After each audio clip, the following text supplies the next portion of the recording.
Just waiting for Recording is on. it. It is the 4th of March, 2021. WIKISPEED weekly stand-up. Go ahead, Lauren.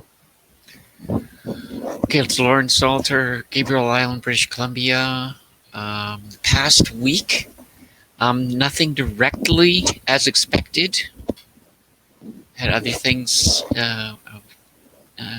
doing and redoing or rearranging. Coming week, again, it's quite kind of uncertain. Blocks, I don't have any. Oh, yeah, so a block was removed, which was the solution that Mila Wing came up with worked.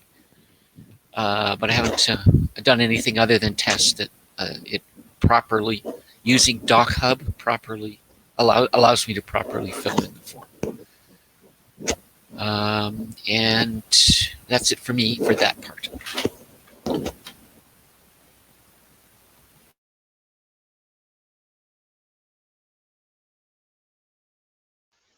It helps if I'm not muted. It is Michael Wolchuk in Saskatchewan, Canada. This week, posted the meeting from last week, and on the tank level project, I did get a new plastic fiberglass box that is large enough for my parts and small enough to fit on the top of the tank. So that's good. I was really very surprised that the plastic box that I bought the previous week did not fit, but that was a little disappointing. The ESP32, I've got pieces of plastic that used to be lids from food containers that are cut to approximately the correct size to keep the ESP32 kind of mounted inside. And I cut slots so that the plastic does not actually touch the pins, so it doesn't cause any damage.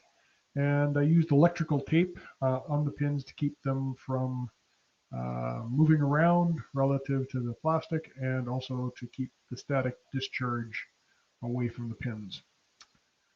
Plastic pieces are tied together with a wood screw right now, but that may end up being glue when I'm done. And it's tight enough to keep the ESP32 from sliding around. Distance sensor is mounted between two more pieces of the same plastic container. Friction fits into the round end on the box, and a little bit of duct tape and a little bit of electrical tape help keep it all in place. I haven't gotten the holes drilled in the side to get the cable in as yet. That's what I still got to do yet. And anyway, that's the progress that I made on it. No progress on the Raspberry Pi kit or the mobile inverter. I did give the Wikipedia article another shot, and I appear to have locked myself out of my Wikipedia account, and the lost password button doesn't work. So I suspect that I misspelled my email address when I signed up to this Wikipedia account. Anyway, that's the only thing that I can come up with that makes any sense, because the recover lost password button should work. And blocks. We are trying, or we have gotten rid of our landline, which got rid of my SaskTel email account. So I spent a good portion of the week recovering from that. Trying to get all the apps on my TV to work together at the same time without logging me out and causing me to have to log in every time I want to go from Amazon to Crave, for example. And my Harmony remote stopped working with my receiver and now changes the volume on the TV for some reason. So those are all blocks. And just a comment. Is everything starting to act like Windows 95 computers, or am I just now noticing that everything is acting like old Windows stuff that just works for a while and then stops working? And I don't know. Anyway, that is about it for me. Back to you, Lauren. Okay, I'll give myself a 4 for the week. Team 9, and I'll skip the process improvement for now. And that's it for me. Okay, I'm going to give myself a solid 6. Team an 8, and I also do not have a process improvement for the week. So do you want to do some of the crosstalk on here, or do you want to go offline? Depends if you want to talk. I'm really interested in all your Starlink and whatever. I have some questions, and I'm really interested in that. So it depends if you want to talk about that online or off. Yeah, we can talk about it online, no problem. Okay. So, question. So what's that Harmony again? What's Harmony? Harmony is kind of a universal remote. Oh yeah. So it used to just look like a remote, and that works okay for my old stuff. I ended up having to get a new one because my Roku is connected on Wi-Fi. Like it's a Wi-Fi remote. So in order to get the version that will control Bluetooth, infrared, and Wi-Fi, I had to get a 2-piece kind of unit. Right. Right. So the remote only talks to the base station, and then the base station does all the control. So I'm using a mouse and this. Okay. Because this is a Samsung. Mm-hmm. I think it's a 32-inch. It's actually a monitor with a tuner, which I used for a while. Here, I can't get HD. In Arizona, I used to get HD. Since I've been to Canada, I haven't been able to get HD. Okay. So really, I'm not using the tuner, but I still basically it doesn't turn off when I like to use the Ubuntu suspend Linux suspend command. Yep. It's really good because it shuts off the internet, but it leaves everything where it is, and it's pretty stable. But then the monitor shows no signal. Yes. It shows a thing saying no signal. The only way I can get it off is to turn off the only way I know how is to turn off the remote. Yeah, so then if you turn it off with the remote, it doesn't actually go off because it comes on really, really quick, right? It's a separate thing. So the suspend, I have to hit the space bar to turn it on, and then I hit the remote to turn it on. Okay. So the computer's on, regardless. So now you're operating Roku. Is there and so you're not running that's your entertainment. Yeah, I'm not running computer an entertainment server. Yeah. So, but the Roku is kind of a little single board computer. Yeah. With its own operating system and its own apps, and sometimes they just don't work together very well. Are you considering like getting a Pi 4 something for entertainment? If it is easier and simpler for my wife, maybe. Because right now, what happens with the Roku is you turn it on, you go in, and you have to choose, okay, I'm going to go Amazon or Disney or whatever. It doesn't come back to where you left it, which is one of those. And the CPS all something or other still has ads, and the ads are quite long. Right. Is that CBS All Access you're talking? All Access, that one. Yeah. And then I had that. Global has another one that is, again, has ads in it. So we really, really miss the PVR from Bell. But as far as I can see, there is nothing that is built into any of the Kodi kind of stuff, or any of the apps I can find anyway, that does PVR as smoothly and easily as Bell and Shaw. Yeah. So I had that. I had like the PVR kind of thing. I don't miss it now because there's so much. First of all, in BC, I've got this thing called Knowledge Network. I don't know if Saskatchewan, Ontario has a thing called TV Ontario. Mm-hmm. That's a little bit like PBS. And then when I was doing, I still have NordVPN that I got to cancel. They refused to cancel. But I'm not using it, and so I don't have a good VPN. I was, able to do US PBS, which was nice. Generally, I don't miss, being able to record because there's so much that's available. And also most things like news, CBC, pretty much you can access any news story you want through their. Oh yeah, I do have. Do you have CBC Gem? You pay for it. The premium is $6 a month, Okay. and I get that because I can get the News World. And for COVID, they made a lot of stuff free for a while, and then they changed it around. I don't know where that's at now, but basically they have a pretty full on demand. I can watch Nature of Things whenever I want. Okay. And Nature of Things. Yeah, go ahead. We're still exploring, and we're finding it different. Different isn't necessarily bad; it's just different. Yeah. And what we used to do, we're no longer doing. That's all. Yeah, I mean, I had on demand, a little bit of on demand, and I actually one time spent an hour or two early in the morning with an Irish call center because I had bought something. It was supposed to be something was. I can't even remember. It was something was on demand, and the fact was it was some other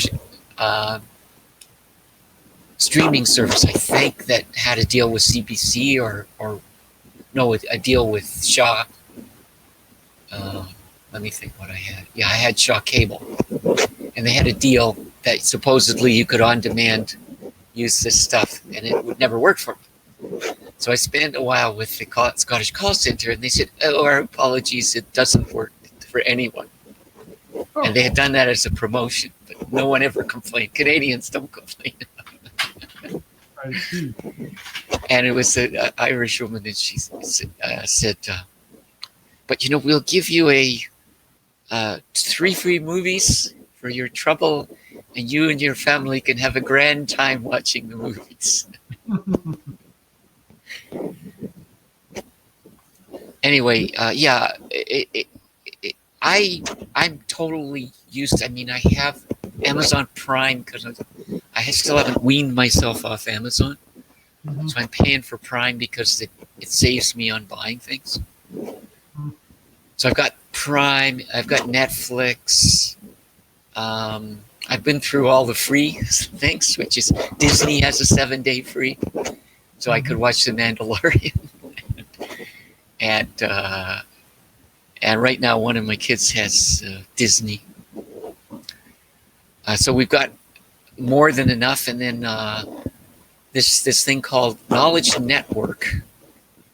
And I think that it has a lot of free stuff that's British and things like that. And now Amazon is doing this disturbing thing, which is you add these services. So Crave, I had Crave for a while, and I get Crave every so often because it's got, like, if I want Picard or whatever. But CBS All Access is an option because CBS is where you get Picard and Star Trek Discovery, I think. Okay. But there's another option, which is Crave. It pops up in Crave. And then there's this other weird thing that's happening now, and that I use a fair bit, more than I should maybe, which is really popular things. I can't think of an example right now. One of them was Parasite, which was a Korean movie that won an Academy Award. Okay. And I wanted to see it.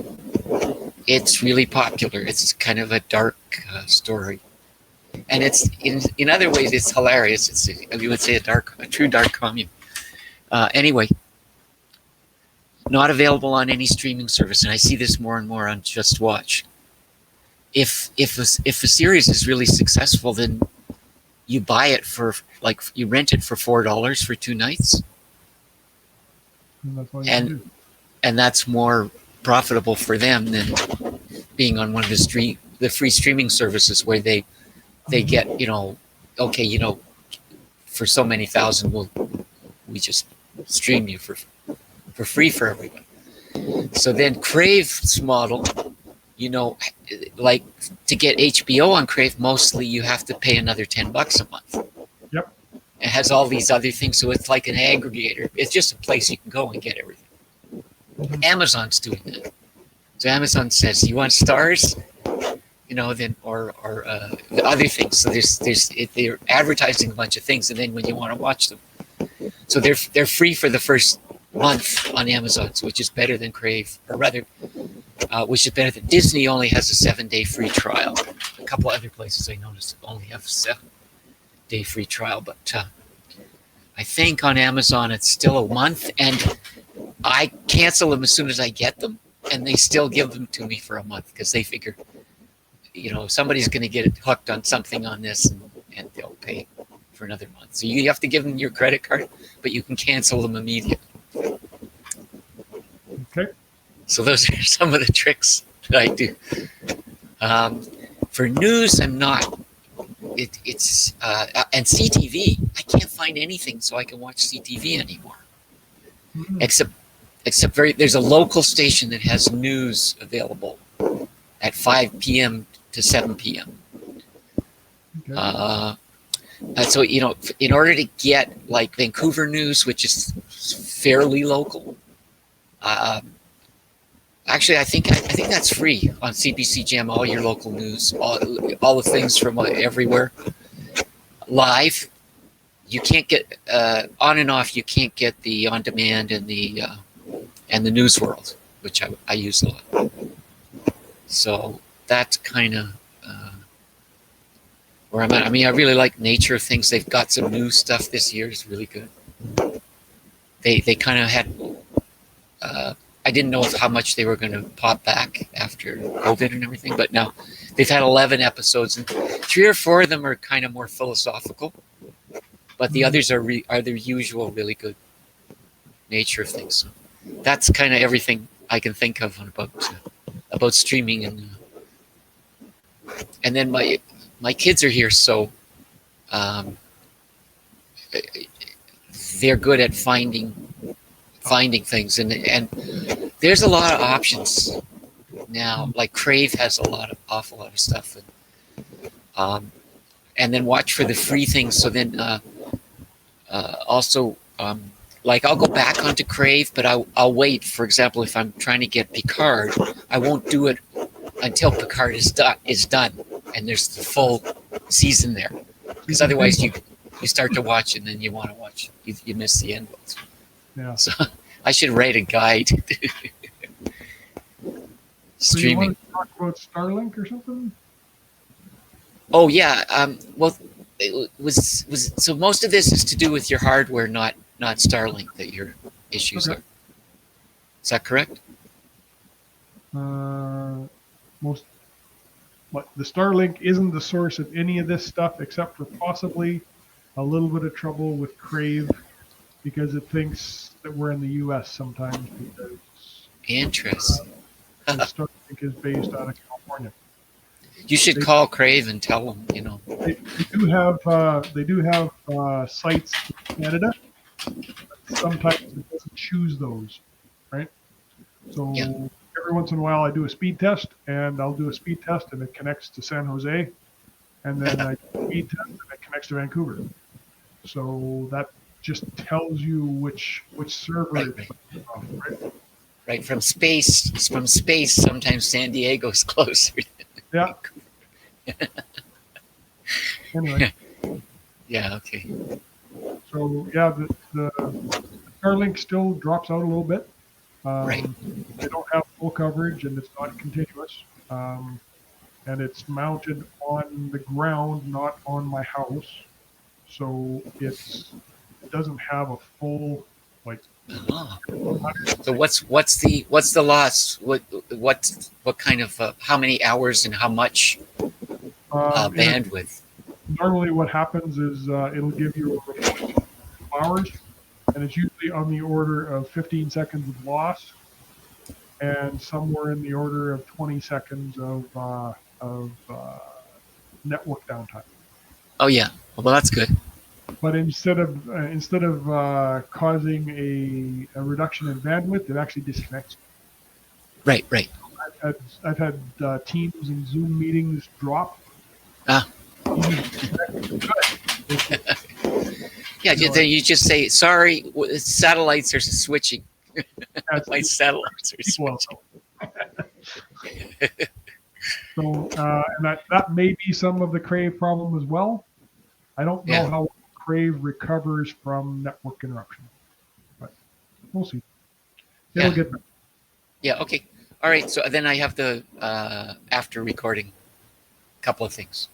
Okay, I will hit the button.